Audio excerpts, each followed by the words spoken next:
Assalamualaikum warahmatullahi wabarakatuh. Innal hamdalillah nahmaduhu wa nasta'inuhu wa nastaghfiruh wa na'udzu billahi min syururi anfusina wa min sayyiati a'malina. May yahdihillahu fala mudilla lahu wa may yudlil fala hadiyalah. Wa ashhadu an la ilaha illallah wahdahu la syarika lah wa ashhadu anna Muhammadan abduhu wa rasuluh. Ya ayyuhalladzina amanu taqullaha haqqa tuqatih wa la tamutunna illa wa antum muslimun. Amma ba'du fa inna asdaqal hadits kitabullah wa khairal huda huda Muhammadin sallallahu alaihi wasallam wa syarrul umuri muhdatsatuha fa inna kulla muhdatsatin bid'ah wa kulla bid'atin dhalalah wa kulla dhalalatin finnar. Alhamdulillah ma'asyiral muslimin hadirin wal hadirat, a'azzani Allah wa iyyakum. Pada kesempatan kali ini di masjid ini yang semoga diberkahi oleh Allah Subhanahu wa taala dan yang semoga para pengurusnya, para DKM-nya diberikan pahala yang berlimpah oleh Allah Subhanahu wa taala. Demikian juga siapapun dari panitia kajian dan siapapun yang ikut membantu terselenggaranya kajian ini, semoga mendapatkan pahala juga dari Allah, pahala jariyah yang senantiasa mengalir pahalanya, karena ini berkaitan dengan usaha dalam penyebaran ilmu. Apalagi kita berusaha berkomitmen agar ilmu yang kita pelajari ini tidak lepas dari apa yang diajarkan oleh para ulama yang berpegang teguh kepada bimbingan dari Al-Quran dan Sunnah Nabi Sallallahu Alaihi Wasallam. Makanya Bapak Ibu dan teman-teman sekalian yang kami hormati, ini buku atau kitab yang saya pegang ada beberapa nih, belum yang ada di HP-nya karena belum hafal isi semua kitabnya. Jadi begitu, kita ngaji kitab karena yang akan kita terangkan atau kita bahas dan nanti di akhir kita diskusikan apabila ada hal yang perlu didiskusikan adalah yang kita pelajari adalah terkait dengan agama berdasarkan bimbingan para ulama, terutama melalui kitab-kitab mereka. Di kajian maghrib ini sudah direncanakan sebagai kajian rutin, insya Allah, yang mana jadwal saya di sini berbagi ilmu berkaitan dengan sirah nabawiyah, atau artinya adalah sejarah para nabi, siratul anbiya wal mursalin. Kemudian kitab yang menjadi pegangan saya, adalah kitab karya Al-Imam Al-Hafidh Abul Fida Ismail bin Kathir yang biasa disebut Imam Ibnu Kathir. Beliau kalau dilihat dari segi madhab, sebagian ulama menisbatkan bahwa Imam Ibnu Kathir itu madhabnya Syafi'i. Makanya Imam Ibnu Kathir Asy-Syafi'i disebutnya gitu rahimahullah. Dan beliau punya kitab yang sangat terkenal, di antaranya kitab Tafsir Ibnu Katsir. Namun nama kitab aslinya yang terkenal ini Tafsir Ibnu Katsir, namun nama kitab aslinya Tafsirul Quran Al-Azim gitu. Nah, karena kajian rutin yang akan kita selenggarakan ini adalah terkait dengan sirah nabawiyah, maka kitab yang dipakai pun terkait dengan sirah atau sejarah perjalanan hidup para nabi, yang mana Imam Ibnu Katsir punya kitab tersendiri namanya Qasasul Anbiya'i. Artinya adalah kisah-kisah para nabi, kisah nyata dari para nabi gitu. Dimulai dari semenjak Nabi Adam sampai Nabi terakhir Nabi besar Muhammad Sallallahu Alaihi Wasallam, begitu. Bahkan sebenarnya Al-Imam Ibnu Katsir itu sangat ahli di bidang sejarah. Bukan sejarah Islam saja, tetapi sejarah bangsa-bangsa, umat-umat. Beliau pun memiliki kitab sejarah terkenal namanya Al-Bidayah wa Nihayah, yang artinya permulaan dan akhir. Permulaan terciptanya langit dan bumi dan akhirnya nanti di hari kiamat. Luar biasa. Jadi beliau tahu sejarahnya. Tentu terkait dengan apa yang telah lalu, itu beliau menukil dari kitab-kitab ahli sejarah, baik dari kalangan kaum muslimin atau ahli kitab. Ahli kitab maksudnya orang Yahudi dan Nasrani. Adapun terkait dengan apa yang terjadi nanti di masa yang akan datang, ya, ini tentu bukan dikatakan sejarah lagi, tapi terkait dengan masa yang akan datang. Beliau mengutipnya dari Al-Quran dan Sunnah. Jadi bukan meramal-ramal gitu, tapi apa yang disabdakan Rasul tentang masa yang akan datang dipaparkan dalam kitab Al-Bidayah wa Nihayah. Nah, beliau Al-Imam Ibn Katsir kemudian di dalam kitab ini Qasasul Anbiya membahas tentang khusus para nabi. Adapun kitab yang saya pegang ini membahas khusus tentang para nabi, dan karena kitabnya tebal seperti ini, ya, bahkan ini pun udah diringkas, maka yang akan saya bahas adalah sebagiannya saja. Jadi sebagiannya saja, yang mana di sana sangat dikenal sekali di dalam Al-Quran tentang perjuangan dakwah nabi-nabi yang akan kita kisahkan ini. Kalau dalam kitab, kita belajar kitab terus ya, sebutannya kitab-kitab biar terbiasa, yang terbiasa. Kalau dalam kitab karya Syekh Rabi Al-Madkhali hafizahullah ta'ala, beliau masih hidup, Syekh Rabi Al-Madkhali hafizahullah ta'ala, dan dengan kitabnya yang terkenal Manhajul Anbiya fi Da'wati ilallah, manhaj para nabi dalam berdakwah kepada Allah, fihil hikmatu wal aql, yang di dalam dakwah tersebut terdapat hikmah, kebijaksanaan, dan juga logis, kata Syekh Rabi'. Beliau itu profesor doktor hafizahullah. Dalam kitab ini beliau memaparkan betapa para nabi dan rasul itu memiliki kesamaan dalam berdakwah. Ya, kita tahu bersama bagi yang sering mengikuti kajian sunnah atau pernah membaca para nabi, sejarah para nabi, bahwa ada sebagian ajaran dari para nabi itu yang berbeda. Seperti di zaman Nabi Adam, adik kakak kan bisa menikah, syariat di zaman Nabi Adam. Kemudian di zaman Nabi Musa, kalau bertobat itu diantaranya saling membunuh satu sama lain. Itu bertobatnya itu seperti itu. Faqtulu anfusakum, kata Nabi Musa ketika sebagian umatnya ada menyembah berhala sapi, gara-gara disesatkan oleh Samiri, sebagaimana dikisahkan dalam Al-Quran, itu mereka disuruh bertobat dan mau bertobat, tapi tobatnya adalah saling membunuh. Mereka diam di suatu ruangan, digelapkan, kemudian yang sebagian membawa pedang, sebagiannya lagi tidak, maka mereka silahkan saling menghantam satu sama lain. Tobatnya seperti itu. Kemudian di zaman dahulu, di nabi-nabi sebelum Nabi Muhammad SAW, itu kalau harta rampasan perang tidak boleh diambil, tapi harus disimpan di tengah lapang. Setelah berperang menang, kan ada harta rampasan ghanimah, itu simpan di lapangan terbuka, tidak boleh diambil satupun, tidak dihalalkan.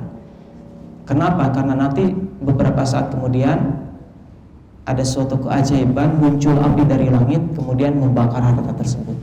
Zaman dahulu seperti itu. Intinya ada beberapa syariat yang memang berbeda dengan nabi yang lain, antara satu nabi dengan nabi yang lain. Kalau yang barusan adalah antara Nabi Muhammad dan nabi sebelumnya tentang ghanimah itu. Tetapi ada suatu prinsip yang sama dalam berdakwah, yakni sebagaimana yang Allah firmankan dalam Al-Quran, walaqad ba'atsna fi kulli ummatin rasulan an i'budullaha wa yajtanibut taghut, dan sungguh telah kami utus pada setiap umat, itu rasul. Jadi telah kami utus rasul pada setiap ummah bisa kita terjemah bebaskan, di antaranya bangsa. Pada setiap bangsa itu ada rasul yang diutus oleh Allah. Kemudian Allah pun menerangkan bahwa dakwah mereka adalah ani'budullaha wajtanibut taghut, sembahlah, mereka mendakwahkan sembahlah Allah, jauhi taghut. Istilah lainnya tauhid. Nah, jadi kesamaan yang dimaksud manhaj istilah bahasa Arabnya, metode istilah kitanya, metode para nabi dan rasul dalam berdakwah dari zaman ke zaman, dari umat ke umat, itu semuanya memiliki kesamaan prinsip, yakni prioritas dakwah tauhid. Nah, maka nanti kita akan baca satu persatu, tapi tidak semua kisah para nabi yang ada di kitab ini yang dibacakan, tapi satu persatu, dan poin-poin yang di sana ada hikmah dakwah tauhidnya. Kita akan baca di sana betapa para nabi dan rasul dalam keadaan apapun, umat yang seperti apa masalahnya, problematika hidup mereka, itu ketika berdakwah tetap aja tauhid. Kenapa demikian? Karena ketika hati suatu kaum itu bersih dari kesyirikan, dosa terbesar itu syirik, maka akan berimbas pada perubahan amal yang lain. Hadis sahih riwayat Bukhari yang sering kita dengar adalah ala wa inna fil jasadi mudghah, kata Rasul sallallahu alaihi wasallam. Ketahuilah bahwa di jasad itu ada segumpal organ tubuh. Di jasad manusia itu ada organ, idza salahat salahal jasadu kulluh. Kalau baik maka berimbas baik juga pada organ tubuh yang lain, dan kalau jelek maka berimbas menjadi jelek pula anggota tubuh yang lain. Ala wal qalbu, ketahuilah itu adalah jantung. Jadi sebenarnya itu artinya jantung. Qalbu itu jantung, heart, jantung. Nah, ketika jantung yang kemudian dalam bahasa Indonesia biasa kita terjemahkan hati sanubari gitu, hati kita bersih dari kesyirikan, maka itu akan berimbas pada amalan kita menjadi baik. Maka dari itu, Bapak-bapak yang kami hormati, ikhwan akhwat rahimakumullah, maka dari itu kalau kita misalkan bingung, merasa telah jauh dari agama dan mau hijrah atau rujuk kepada agama itu susah dari mana? Karena misalkan pekerjaan udah penuh dengan hal yang tidak halal, kemudian pergaulan teman-teman kacau semua, lingkungan juga kurang mendukung, pokoknya sangat-sangat jauh dari agama. Tapi kita pengen kembali kepada Allah, maka pertama yang harus diprioritaskan, diusahakan untuk berubah. Minimal misalkan kita belum bisa meninggalkan sesuatu yang emang betul-betul sudah mendarah daging berupa dosa-dosa dan maksiat, tapi kita ingin berubah. Maka caranya, tipsnya, istilah sederhananya tipsnya adalah ubahlah hati kita terlebih dahulu. Kalau sudah baik, itu akan berimbas, akan berimbas insya Allah. Ini berdasarkan nas hadis yang tadi dibacakan, bahwa dalam badan ini ada segumpal darah, segumpal daging, afwan. Kalau baik maka berimbas baik. Maka kalau dalam makna abstraknya, di amalan kita ini itu dirajai, ya, amalan kita ini oleh hati. Jadi ketika hati sudah bagus, ini kita akan berimbas. Ketika tadi disebutkan contoh bahwa lingkungan tidak mendukung, pekerjaan betul-betul penuh dengan hal-hal yang diharapkan oleh Allah, tapi kalau hati belum siap untuk meninggalkan itu semua, ya susah meninggalkannya. Namun tatkala hati sudah bersih, sudah kuat, yang tergambar adalah surga dan neraka, maka apapun yang menghalangi tujuan kita untuk kembali kepada Allah itu akan segera kita lalui. Makanya tips yang pertama adalah hati. Oleh karena itu, kata Syekh Abdul Malik Ramadhani hafizahullah, beliau masih hidup juga.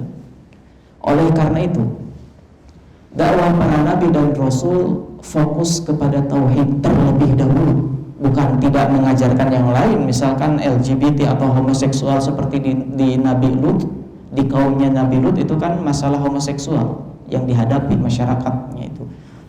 Maka bukan berarti Nabi Lut tidak mengingatkan bahwa itu perbuatan yang haram, tidak.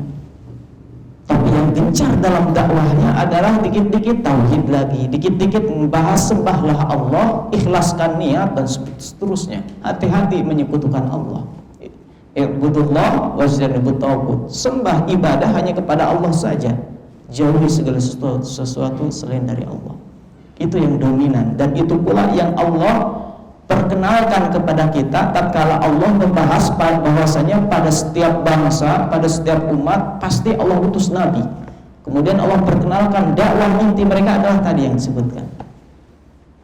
Oleh karena itu dakwah mereka prioritasnya tauhid. Kenapa? Karena kalau masyarakat apapun problematika mereka itu hatinya sudah mulai dibersihkan, maka tak lama berselang mereka pun akan meninggalkan maksiat, berbagai penipuan, berbagai kebobrokan moral, berbagai pengerusakan yang biasa. Ada orang yang biasa ngerusak demi kepentingan sesaat. Nah, seperti itu. Maka dakwah para nabi, manhajul anbiya fi dakwah ilallah, itu ada suatu kesamaan. Ini buku yang luar biasa karya Syekh Rabi' hafizahullah ta'ala. Kemudian yang luar biasa adalah judul ini mengatakan fihil hikmatu wal aql, bahwasanya dalam dakwah para nabi dan rasul itu ada suatu kebijaksanaan. Jadi bijaksana dakwahnya itu, enggak serampangan, tapi penuh kebijaksanaan. Wal aql, dan logis, masuk akal seluruh para nabi. Tetapi umat-umat yang mengingkari para nabi tersebut aneh bin ajaib, dan bahkan sering juga kita saksikan bersama ketika ada seorang ulama ustadz Ahlus Sunnah mendakwakan tauhid, selalu dituduh sebagai orang-orang yang terbelakang, ya. Selalu dituduh sebagai orang-orang yang membawa kekacauan, dituduh saja, buktinya nggak ada gitu. Tapi selalu tuduhan ada, ini dakwah mengacaukan, ini memecah belah umat, merusak tatanan hidup masyarakat. Sama seperti ketika Nabi Muhammad SAW dituduh oleh bangsa kafir Quraisy, innaka syatatta syamlana wa farraqta jama'atana. Pernah ada tokoh kafir Quraisy datang kepada Rasulullah, kemudian mengatakan, engkau ini memecah belah urusan masyarakat kami, memecah belah persatuan kami, seperti itu. Rasulullah dituduh seperti itu, padahal dakwahnya tauhid dan penuh kebijaksanaan, lemah lembut, terus momennya tepat gitu. Dan ternyata apa yang dilakukan oleh Rasul Sallallahu Alaihi Wasallam itu juga dilakukan oleh para nabi yang lain, dan juga konsekuensi yang diterima oleh nabi yang lain pun sama dengan apa yang diterima oleh Rasul. Seperti tadi tuduhan-tuduhan yang enggak sama. Dan juga apa yang dialami oleh Nabi Nuh yang akan kita kisahkan sebentar lagi, ya. Tentu kemungkinan besar waktunya tidak cukup, tapi karena ini rutin, tentu kita akan berkesinambungan insyaallah. Dan ini mukadimah ini penting untuk disampaikan. Sama Nabi Nuh juga dituduh sebagai orang yang terbelakang itu. Dakwahnya aneh, apalagi ketika itu di sana Nabi Nuh disuruh oleh Allah Subhanahu wa taala, diperintahkan untuk membuat bahtera besar, kapal laut besar di tengah daerah yang tidak ada laut gitu. Semakin bertubi-tubi saja ejekan-ejekan. Gitu. Nah, kalau sekarang Ahlus Sunnah sebagian akhwat misalkan bercadar, dianggap aneh kan ketika fashion sedang ketika model sedang rame-ramenya buka aurat gitu. Ini malah bercadar gitu. Seperti itu. Kalau ihwan sebagainya, ada tuduhan-tuduhan dan seterusnya. Baik, maka dari itu ihwan akhwat rahimani rahimakumullah, kita juga butuh kajian sejarah ini, karena memang ternyata hikmah dari sejarah ini yang Allah kisahkan di dalam Al-Quran itu juga adalah untuk memperkuat keimanan, ya. Sebagaimana Allah Subhanahu wa taala berfirman di dalam Al-Qur'an surat Hud ayat 120, Allah berfirman, wa kullan naqussu 'alaika min amba'ir rusul. Dan demikianlah semuanya kami kisahkan kepada engkau wahai Rasulullah. Ini Allah berfirman kepada Nabi Muhammad SAW, dan semuanya itu kami kisahkan kepada engkau wahai Muhammad SAW min amba'ir rusul, dari kabar tentang rasul-rasul, kisah-kisah para rasul. Ma nuthabbitu bihi fuadaka, yang mana dengan kisah tersebutlah kami kuatkan dadamu, keimananmu. Kan di dalam Al-Quran banyak kisah, ya. diulang-ulang kisah Nabi Nuh, diulang-ulang kisahnya. Nabi-nabi yang lain diulang-ulang. Nah, itu di antara hikmahnya adalah ma nuthabbitu bihi fuadaka. Ya. Yang mana dengan sebab itu, dengan kisah tersebut, kami, kata Allah, teguhkan hatimu. Yang ada di dalam dadamu, fuad itu hati. Maka hadirin wal hadirat rahimani rahimakumullah, sebenarnya dengan membaca kisah itu akan menguatkan keimanan kita, prinsip kita, yang mana kita hidup di zaman yang tatkala kita berusaha untuk komitmen terhadap agama, kita terasingkan, asing dengan lingkungan kita. Tetapi kalau kita membaca para nabi dan rasul, para sahabat, para ulama, para salafus saleh, maka kita tidak asing. Makanya sangat luar biasa apa yang dikatakan oleh para ulama ketika ditanya oleh sebagian teman-temannya, kenapa kamu menyendiri terus di perpustakaan baca kitab ini? Kata beliau, kata ulama ini, saya tidak sendiri, tapi saya bersama para sahabat Nabi, bersama para nabi dan para sahabat Nabi. Padahal beliau hidupnya bukan di zaman sahabat. Maksudnya adalah saya bersama para nabi dan para sahabat Nabi membaca kisahnya, membaca kisah-kisah mereka, jadi seolah-olah dengan mereka, begitu. Dan itu sangat menguatkan hati kita.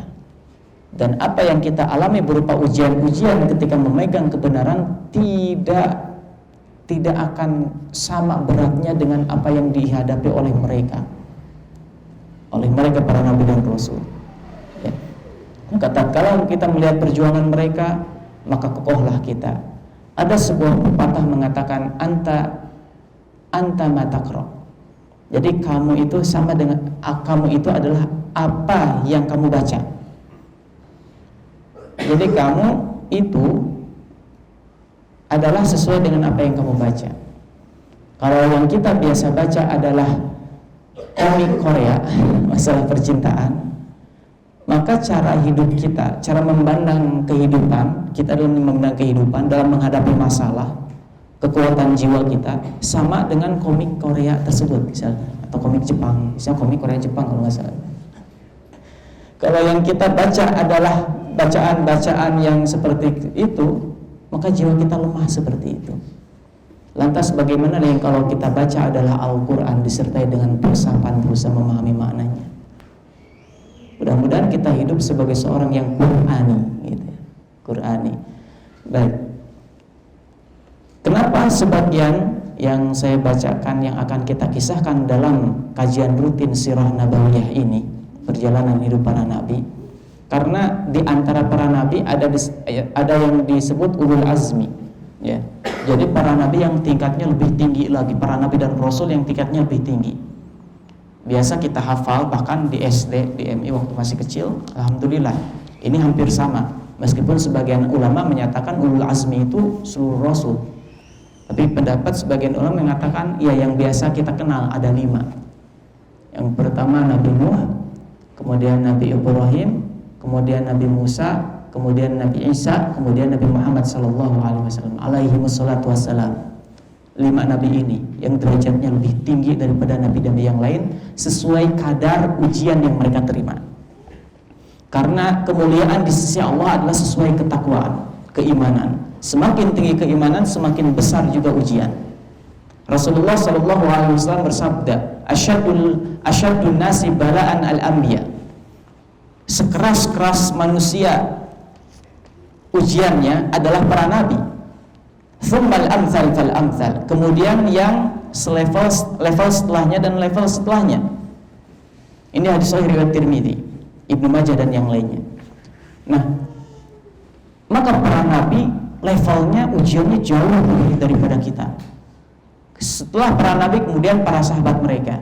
Begitu. Dan nabi pun beda-beda derajatnya. Maka Nabi Muhammad, nabi termulia, itu ujiannya jauh lebih besar daripada nabi-nabi yang lain.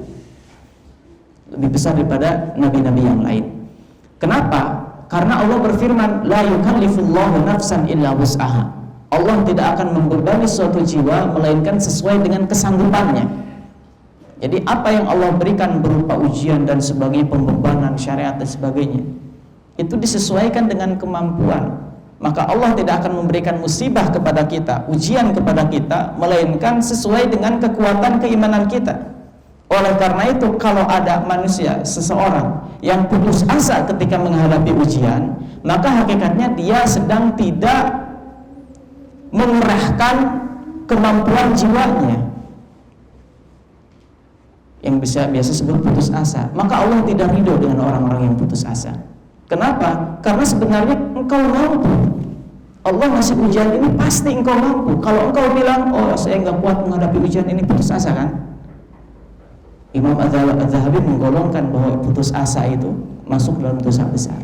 Kenapa? Karena dia sedang tidak menggunakan kemampuan yang sebenarnya ada pada dirinya. Gitu. Maka kita berdoa kepada Allah agar kita senantiasa dibimbing oleh Allah untuk senantiasa istiqomah. Apa yang ujian yang menimpa kita itu sesuai dengan kita, sesuai dengan kita. Apabila kita merasa mendapatkan ujian jauh lebih berat daripada yang lain, barangkali kita mah banyak mengeluh, orang lain mah banyak diam gitu. Jadi kita mengeluh, aduh golongan saya teh begini begitu, curhat di FB, di status WA, terus curhat misalkan seolah-olah paling mengerikan ujiannya daripada orang lain, padahal bisa jadi orang lain lebih daripada kita, tetapi tidak banyak omong gitu. Dihadapi saja begitu. Baik.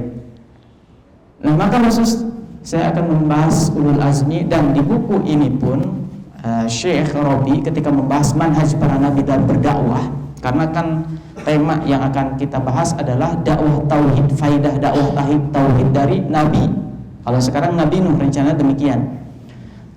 Nah, di antara buku rujukannya, kitab Syekh Rabi ini Manhajul Anbiya, dan beliau ketika membahas tentang dakwah para nabi, ya, itu beliau hanya mengutip sebagian nabi saja. Ulul azmi selain Nabi Isa yang dibahas ini. Nabi Isa-nya enggak dibahas, tapi membahas Nabi Yusuf alaihissalam. Begitu ya. Nah, baiklah, mari kita mulai membahas tentang Nabi Nuh alaihissalam. Namun sebelum masuk kepada pembahasan, silakan diminum dulu. Minum dulu, bismillah. Jadi kalau pas adzan berarti selesai kajiannya udah. Sepertinya untuk kajian sekarang biar antum nggak PHP ya, biar PHP biasanya kan habis isya lanjut ya. Karena saya ada keperluan, barangkali sampai adzan, habis itu selesai. Kalau ada pertanyaan boleh nanti bertanya terlebih dahulu, semoga mudah jawabannya dijawab, kemudian setelah itu selesai. Baik. Di dalam kitab Qasasul Anbiya karya Al-Imam Ibnu Katsir rahimahullahu ta'ala, ini pembahasan kisah Nabi Nuh itu adalah pembahasan yang ketiga, yang mana sebelumnya beliau membahas kisah-kisah nabi-nabi yang lainnya, ya.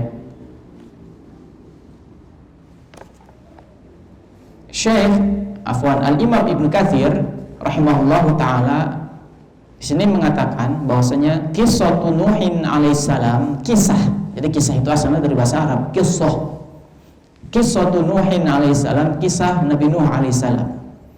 Huwa Nuh ibnu Lamik. Nah, ini bin-binnya itu namanya asing-asing karena emang zaman dahulu. Nama-nama zaman dahulu. Huwa Nuh ibnu Lamik ibni Mutawashilih. Ini tuh tulisannya ada tulisan huruf-huruf Arab tapi nggak ada harokatnya, Pak. Udah gitu asing lagi gitu. Nama orang itu kan biasanya asing gitu ya. Ketika misalkan kita nama nulis ujang pakai bahasa Arab, kita pakai harokat ya. Bagi yang belum pernah dengar kata ujang, punten pilih ayam namanya ujang. Contoh, itu kan nama asing, bukan nama Arab seperti Abdurrahman, Abdullah, itu kan enggak. Nabi Nuh kan bukan orang Arab, ya, orang zaman dahulu. Nah, mohon maaf apabila nanti saya baca seperti itu harokatnya, tetapi misalkan karena ini direkam, mungkin ada follower mengatakan, loh kok Ustaz ini kan seharusnya dibaca gini. Ya mohon maaf, karena dia nggak ada harokatnya dan namanya nama asing gitu ya. Jadi ini diperkirakan saja berdasarkan kaidah bahasa, biasanya seperti ini nih dibacanya biasanya. Nuh ibnu Lamik Ibni, kalau saya bilang ibni artinya bin ya. Ibni mutawashlih, ibni khanukh wahwa Idris, itu nama lain dari Idris, Nabi Idris alaihissalam.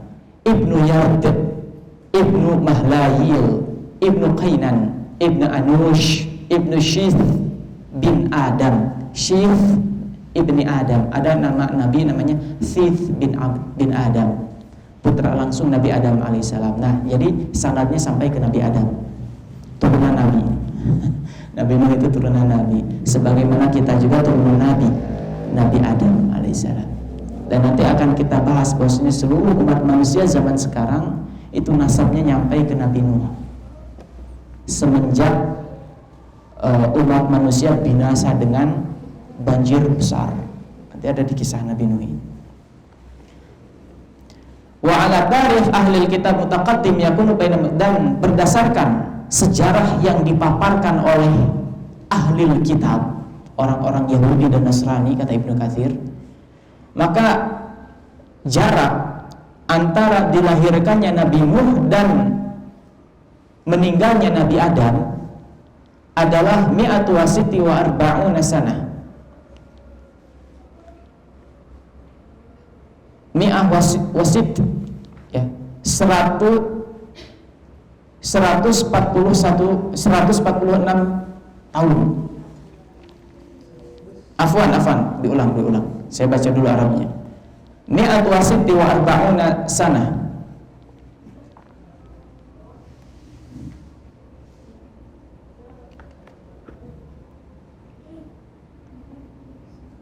Seratus 46 tahun.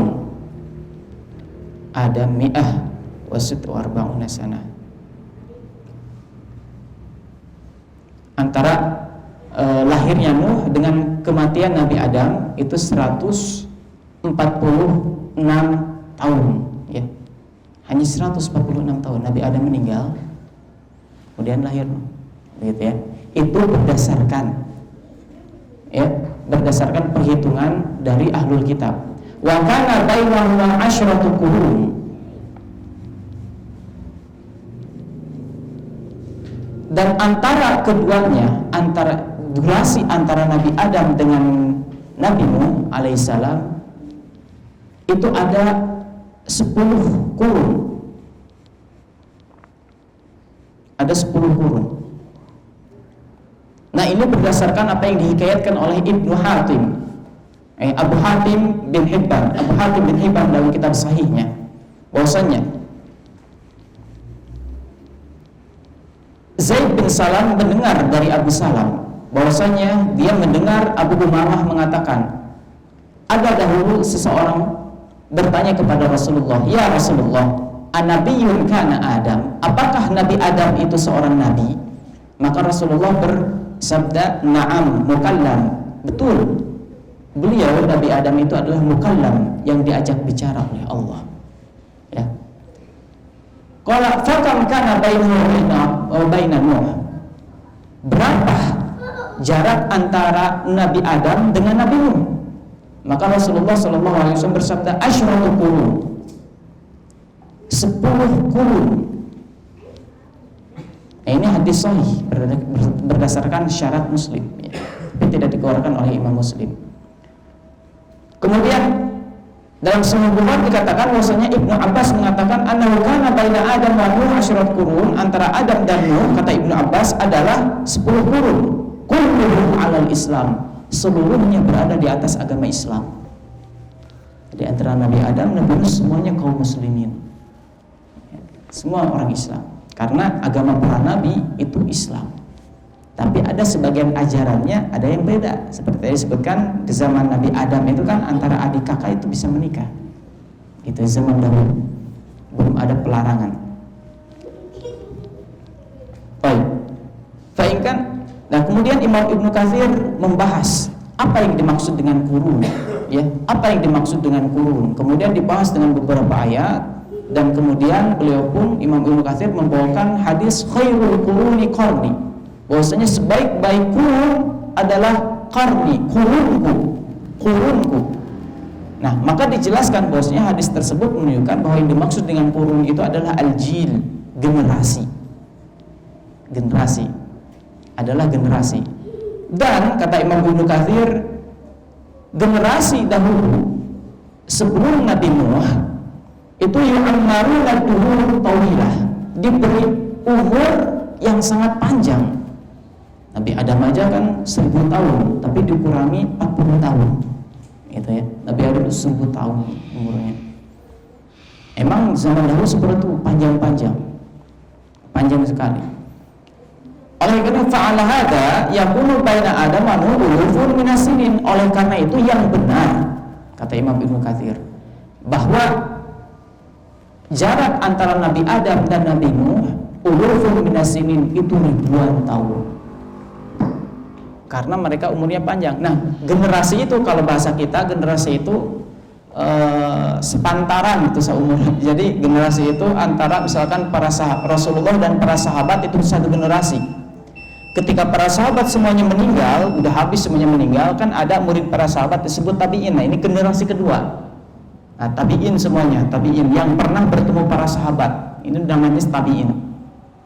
Tabi'in ini kan ada waktunya tatkala mereka itu semuanya yang pernah bertemu dengan para sahabat meninggal habis semuanya. Ada generasi ketiga, tabi'ut tabi'in, orang-orang yang pernah melihat tabi'in. Nah, itu mungkin bisa 200 tahunan begitu. Bisa 200 tahun sebelum 300 tahun. Tapi kalau di zaman Nabi Adam, satu generasinya bukan cuma 60 tahun kan, orangnya nggak 70 tahun seperti kita biasa. Itu ribuan tahun. Satu generasinya bisa banyak, ratusan tahun sampai bisa 1000 tahun kalau Nabi Adam. Makanya bisa nyampe ribuan tahun kata Ibnu Katsir. Yang di 10 qurun itu adalah ribuan tahun. Tergantung umur tiap generasi, yang mana ketika itu kira-kira bisa mencapai ratusan tahun, bahkan kalau Nabi Adam 1000 tahun, riwayat yang sampai kepada kita demikian. Nah baik, sudah adzan.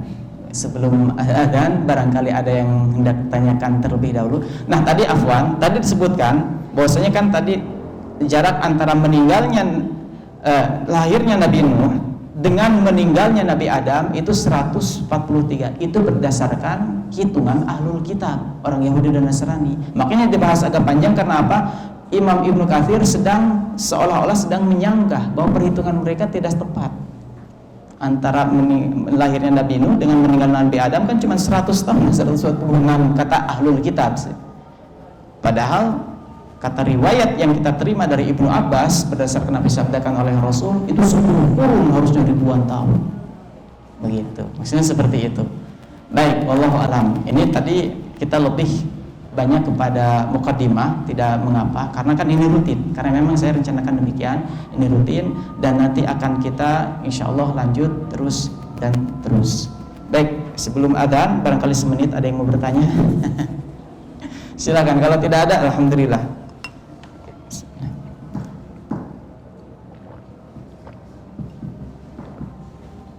Baik, saya kira nggak ada ya. Alhamdulillah, syukran. Insyaallah kita akan lanjutkan lagi pada pertemuan yang akan datang. Masih di pekan keberapa? Ketiga ya, sekarang ketiga keempat. Keempat ya, pekan keempat. Insyaallah kita akan melanjutkan kajian ini. Tentu nanti selanjutnya kita fokus ke sejarah dan tidak ke mukadimah seperti tadi.